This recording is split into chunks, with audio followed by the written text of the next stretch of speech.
মহাবীৰ লাচিত দিৱস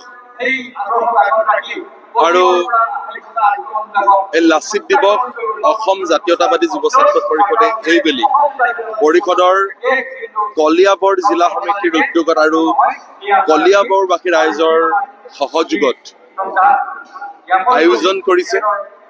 আমি সকলোৱে জানো লাচিত বৰফুকন অসমীয়া জাতিৰ স্বাভিমান আৰু সাহসৰ প্ৰতীক।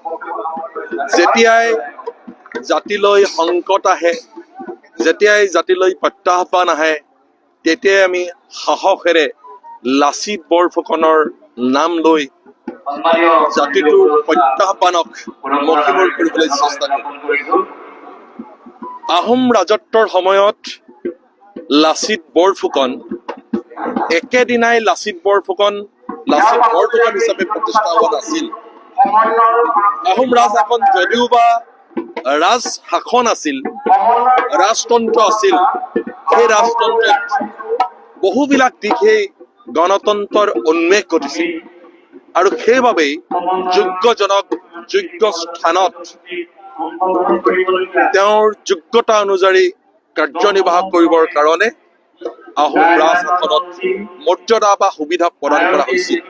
আৰু লাচিত বৰফুকনে মহাবীৰ আৰু বৰফুকন হিচাপে মোগলক শেষবাৰৰ কাৰণে পৰাভূত কৰি অসমীয়া জাতিক উদ্ধাৰ কৰিছিল। লাচিত বৰফুকনৰ সমসাময়িকভাৱে সম্ৰাট ঔৰংগজেব, মহাৰাষ্ট্ৰৰ মহাবীৰ শিৱাজী বা শিখ ধৰ্মীয় গুৰু টেগ বাহাদুৰ, এনেধৰণৰ যিসকল বীৰ আছিল, সেই বীৰসকল সমগ্ৰ দেশত প্ৰতিষ্ঠা হ'ল। কিন্তু লাচিত বৰফুকন যেনেধৰণে সমগ্ৰ দেশত প্ৰতিষ্ঠা হ'ব লাগিছিল, তেনেধৰণে সমগ্ৰ দেশত প্ৰতিষ্ঠা নহ'ল।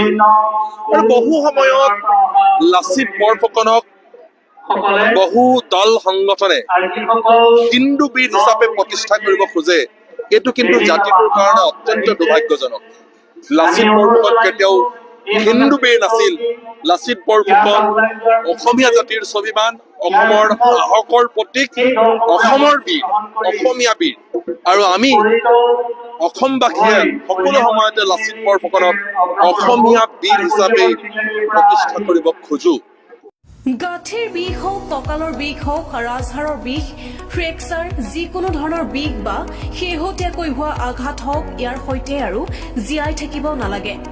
বিষে আপোনাৰ জীৱন নিয়ন্ত্ৰণ কৰিবলৈ নিদিব। আজিয়ে আহক বাবা AK মেডিকোছ সোণাপুৰ, য'ত উপলব্ধ অভিজ্ঞ অস্থিৰোগৰ বিশেষজ্ঞ ডক্টৰ PK পদ্মপতি। যিকোনো ধৰণৰ বিষজনিত আৰু আঘাতজনিত কাৰণত আপোনাৰ বাবে প্ৰতিটো সময়তে উপলব্ধ বাবা AK মেডিকোছ। সোমবাৰৰ পৰা শনিবাৰলৈ 10 বজাৰ পৰা 1:30 আপুনি পাব অস্থিৰোগৰ বিশেষজ্ঞক। ফোন কৰক আৰু বিষমুক্ত কাইলৈৰ দিশত প্ৰথম পদক্ষেপ লওক।